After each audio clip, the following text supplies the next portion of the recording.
حضرت حسن حسین عبداللہ بن جعفر رضی اللہ تعالی عنہم سادات سفر میں تھے، شکار کر رہے تھے، تو وہاں پر جس اونٹنی پر توشہ تھا وہ اونٹنی گم ہو گئی۔ جب اونٹنی گم ہوئی تو توشہ بھی ساتھ چلا گیا۔ تو ان کو ایک جھونپڑی نظر آئی، وہاں گئے، بوڑھی عورت تھی، پوچھا کچھ کھانے کو ہے؟ کہاں یہ ایک بکری کھڑی۔ تو انہوں نے بکری کو ذبح کیا، کھایا، کہا جب اماں چکر شہر کا لگے تو ہمیں خدمت کا ضرور موقع دیجیے گا۔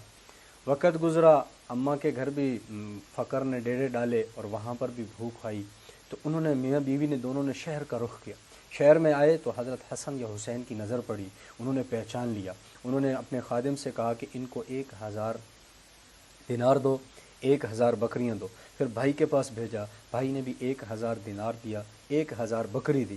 پھر ان کو عبداللہ کے پاس بھیجا، عبداللہ بن جعفر رضی اللہ تعالیٰ عنہ کے پاس آئے تو عبداللہ بن جعفر نے کہا کہ اماں اگر ان سے پہلے میرے پاس آ جاتی تو میں آپ کو اس سے بھی زیادہ دیتا۔ پھر عبداللہ نے 2000 بکریاں دی اور 2000 دینار دے کر اماں کو رخصت کیا۔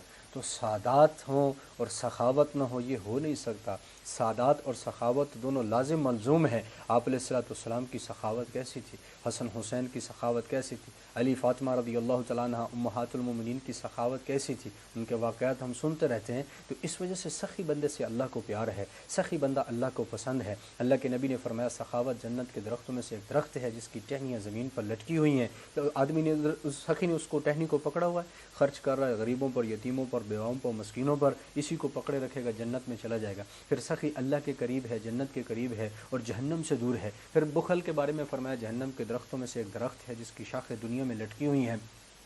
بخیل آدمی نے اس کی ٹہنی کو پکڑا ہوا ہے، اسی طرح پکڑے رکھے گا یہاں تک کہ جہنم میں دھڑم جا کر گرے گا۔ تو بخیل آدمی اللہ سے دور، جنت سے دور، بندوں سے دور اور جہنم کے قریب ہے۔